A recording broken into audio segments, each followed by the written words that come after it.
ముందు చూపు లేకపోవడం వల్ల రాజ్యాలు కూలిపోతాయంటారు. అందుకు ఉదాహరణ అనిల్ అంబానీ. కానీ కాలం ఎప్పుడూ ఒకేలా ఉండదు. రాత్రి తర్వాత పగలొచ్చినట్లే కష్టాల తర్వాత సుఖాలు వస్తాయనడానికి కూడా ఆయనే బెస్ట్ ఎగ్జాంపుల్. కాలం కలిసిరాక బిజినెస్ దివాలా తీయడంతో పీకల్లోతు అప్పుల్లో కూరుకుపోయిన ఆయనకు ఇప్పుడు మంచి రోజులొచ్చాయి.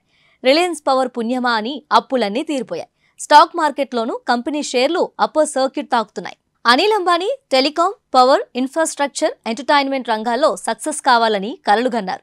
కానీ సరైన ప్లానింగ్, విజన్ లేకుండా ఒకేసారి చాలా కంపెనీలు ప్రారంభించారు. ఫలితం అప్పులు.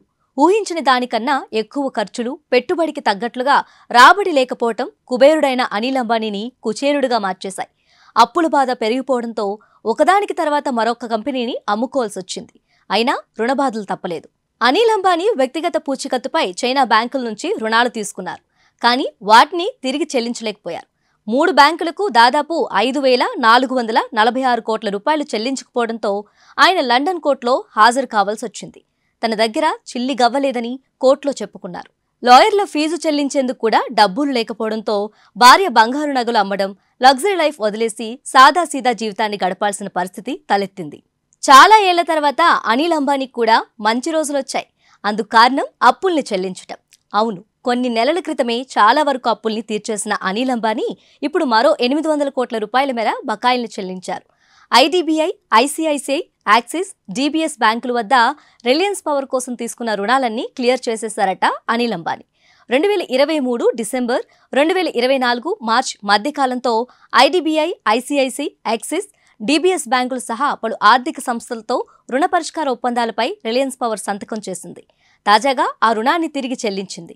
ఫలితంగా రిలయన్స్ పవర్ రుణరహిత సంస్థగా మారింది. 2023 డిసెంబర్లో అరుణాచల్ ప్రదేశ్లో ఏర్పాటు చేయనున్న 1200 మెగావాట్ల hydro electric project development rights ను రిలయన్స్ పవర్ 128 కోట్ల రూపాయలకు టీహెచ్డీసీకు అమ్మేసింది. ఇక 2024 మార్చిలో మహారాష్ట్రలోని వాష్పేట్లోని 45 మెగావాట్ల పవన్ శక్తి ప్రాజెక్టును జేఎస్డబ్ల్యూ రెన్యూవబుల్ ఎనర్జీకి 132 కోట్లకు విక్రయించింది.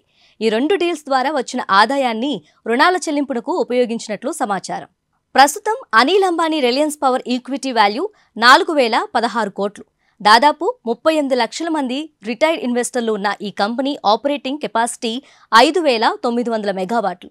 నిజానికి అనిల్ అప్పుల్లో కూరుకుపోయిన సమయంలో రిలయన్స్ పవర్ షేర్ల ధర అదాపాతాళంకి పడిపోయింది. 2008లో 260 రూపాయలుగా ఉన్న షేర్ వాల్యూ 2020 మార్చి 27న రూపాయి 13 పైసలకు పతనమైంది. ఈ 4 ఏళ్లలో క్రమంగా కోలుకున్న రిలయన్స్ పవర్ ప్రస్తుతం 26 రూపాయల 15 పైసలకు చేరింది. ఈ లెక్కన 4 ఏళ్లలో రిలయన్స్ పవర్ తన ఇన్వెస్టర్లకు 2,300% కన్నా ఎక్కువ లాభాన్ని అందించింది. ఏదేమైనా ఒకప్పుడు బిలీనియర్ లిస్టులో 6వ స్థానంలో ఉన్న అనిల్ అంబానీ బిజినెస్ విషయంలో చేసిన తప్పులతో అప్పుల ఊబిలో కూరుకుపోయాడు. అన్న ముఖేష్ అంబానీ ఆకాశమంతా ఎదిగితే తమ్ముడు అదాపాతాళానికి చేరాడన్న మాటలు పడ్డాడు. మొత్తానికి కాలం కలిసి రావడంతో ఒక్కొక్కటిగా అప్పులు తీర్చుకుంటూ వ్యాపార రంగంలో మళ్లీ తన పేరు సుస్థిరం చేసుకునే ప్రయత్నంలో ఉన్నారు.